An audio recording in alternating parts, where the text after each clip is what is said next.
The political atmosphere in Nigeria is getting more interesting as campaigns begin today.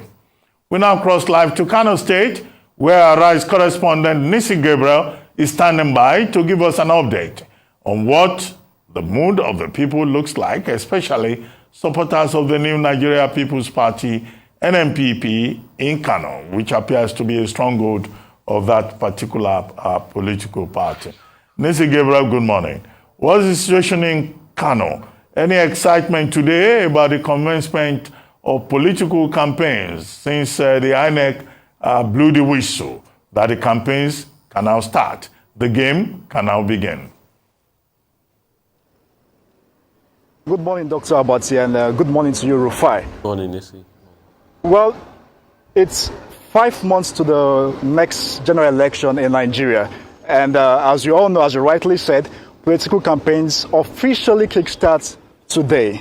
And I'm here in northern Nigeria's commercial hub, Kano, a state with the highest voting population in this region, with about 6.02 million registered voters. So I'll be interacting with supporters of the presidential candidate of the new Nigeria's People's Party, Senator Rabiu Musa Kwankwaso, a potential third force in the 2023 general election.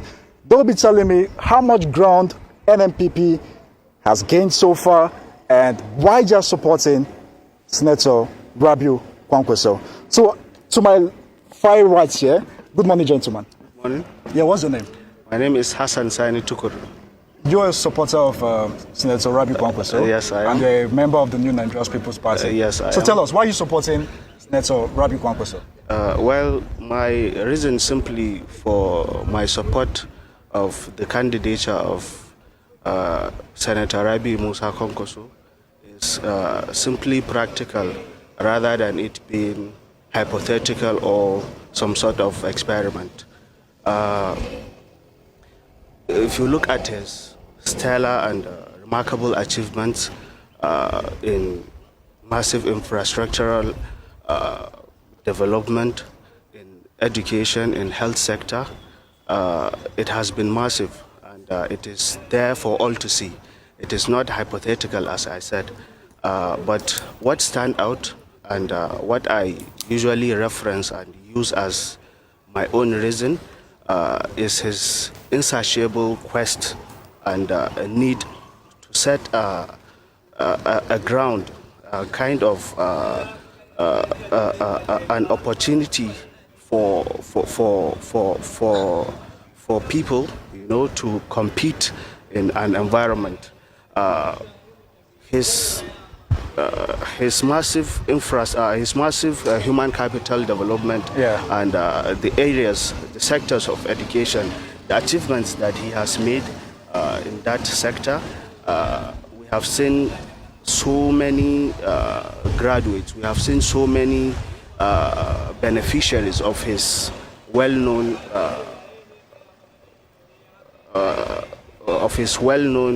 what do you call it? I'll come to you in a moment. I'll come to you in a moment. What's your name, please? My name is Tahir Muhammad Hashim. I can see your red cap, your bonafide Kwankwaso. Of course I do. All right, assuming, let's say, Senator Rabiu Kwankwaso emerges the president of Nigeria, what do you think he might do differently? Well, as a medical doctor and one of the beneficiaries of the Kwankwaso scholarship scheme while he was a governor of Kano State, I started from a humble background. I'm one of the lucky guys to be sponsored to Egypt based on merit. I didn't know anybody on government then. So I'm very much sure that when Kwankwaso becomes president, this is an opportunity for so many other people to get. And being a doctor, I know that Nigeria's healthcare sector is lagging behind. We are ranked 142 out of 195 countries worldwide. And then when you're talking about infant mortality, maternal mortality, HIV infection, and low life expectancy, Nigeria is ranked among the worst 5 in the world. And based on what Kwankwaso has been able to do in Kano, I'm sure that the narratives of Nigerian healthcare is going to change when he emerges president. You see, if we're talking about healthcare sector, we're talking about access, quality, and affordability. As a governor, let me give you the statistics currently. The NMA said Nigeria has around 40,000 medical doctors with a population of around 200 million people. That means we're having one doctor for 5,000 people. And the National Population Agency said again that more than 20,000 of those medical doctors have moved outside the country. And we're talking about a country that have this wide doctor-patient ratio, and then yes. doctors are even moving out. Kwankwaso as a governor has done something that in the history of Nigeria, no any singular person, even the president, has done this before. When I was sponsored to Egypt, I know we were alongside more than 300 other medical doctors. In Kano, it's only BUK, Bayero University here, that has the capacity to produce doctors, and they produce somewhere around 100. So he sponsored more than 300 people, and you can see what difference that 300 is going to do. So you think he's going to improve on the health sector? Of course, and he's going to expand what he has done in Kano at a national level. And he didn't stop there. When you're talking about nursing and midwifery, he established new schools in Bebeji, in Madobi.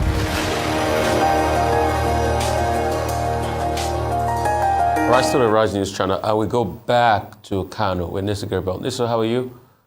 Keep talking to them, Nisi. Rufai.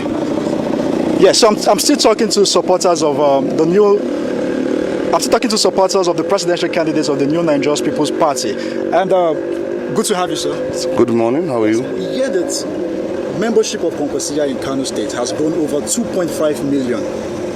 How do you think this will translate to votes in the coming election? With the candidature of Rabi Musa Kwankwaso, my leader, I believe this would translate into voting strength of Kano.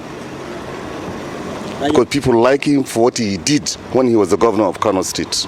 Okay, but you agree with me that unlike in 2019, where in Kano State we saw President Muhammad Buhari then defeating Atiku with over 1 million votes.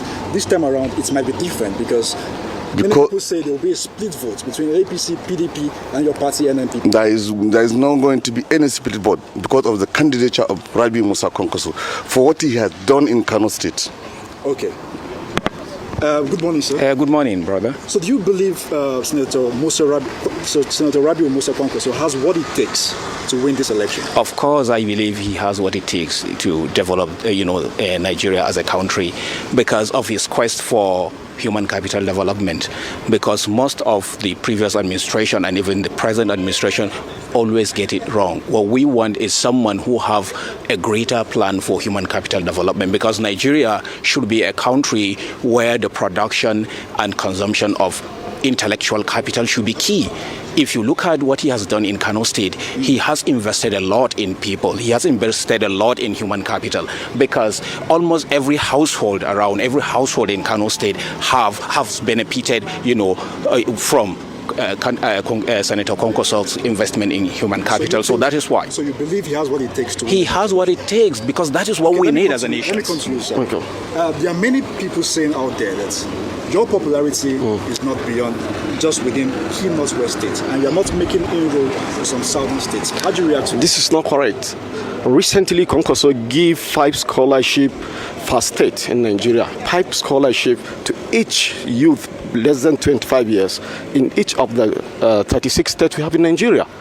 Is that not popularity? Kwankwaso was a governor, Kwankwaso was a minister, Kwankwaso was ambassador. Is that not popularity?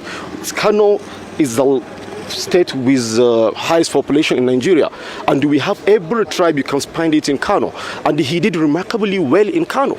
So you see what he's going to replicate? Why not? That he is the best. We don't have anybody other than him so far. Okay, let me come to you, sir. Yeah.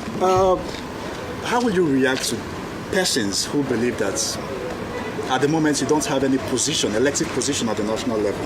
In the forthcoming general election, the 2023 general election, do you think, peradventure, your candidate does not get the presidential, does not become the next president of Nigeria? Do you think we are going to see other your members win elective positions in this country, like House of Reps, senatorial positions, and the rest? Yes, of course. Anyone following the trajectory of the Nigerian politics as it is today knows that NNPP has come to stay. You see, it is competing with the so-called giant political parties we have in the country, the FEC and the PDP.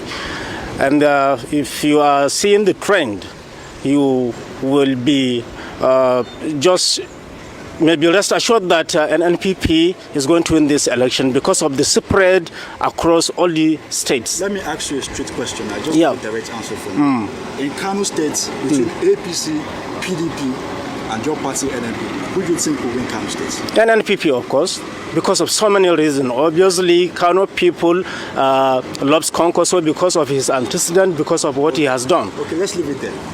All right, I go to you, Dr. Abati and Rufai in the studio. You've heard it from supporters of the presidential candidates of the New Nigerian People's Party in the person of Senator Rabiu Musa Kwankwaso. And these supporters are confident that their presidential candidates will emerge victorious at the next general election in Nigeria. And they believe NNPP is now a force to reckon with. Well, Nisi Gerber, you are absolutely correct to say that the substantial votes coming from NNPP are quite substantial. You said about 6 million registered voters in Kano State, and Kano has always been strategic. But these are supporters of Senator Rabiu Kwankwaso, and this is the season when each voter, would defend his candidate, and who are politicians, if not optimists, they will be optimists. But in the calculations in Kano, we have an APC incumbent governor, Governor Abdullahi Ganduje. So in that regard, you can't also write off the APC putting up some showing in Kano State during the presidential elections.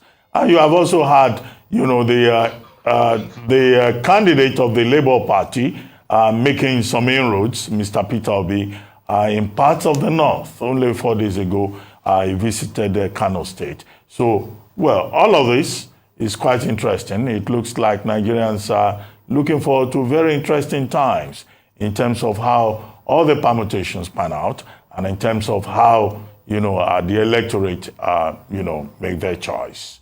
Thank you very much, Nisi Gabriel.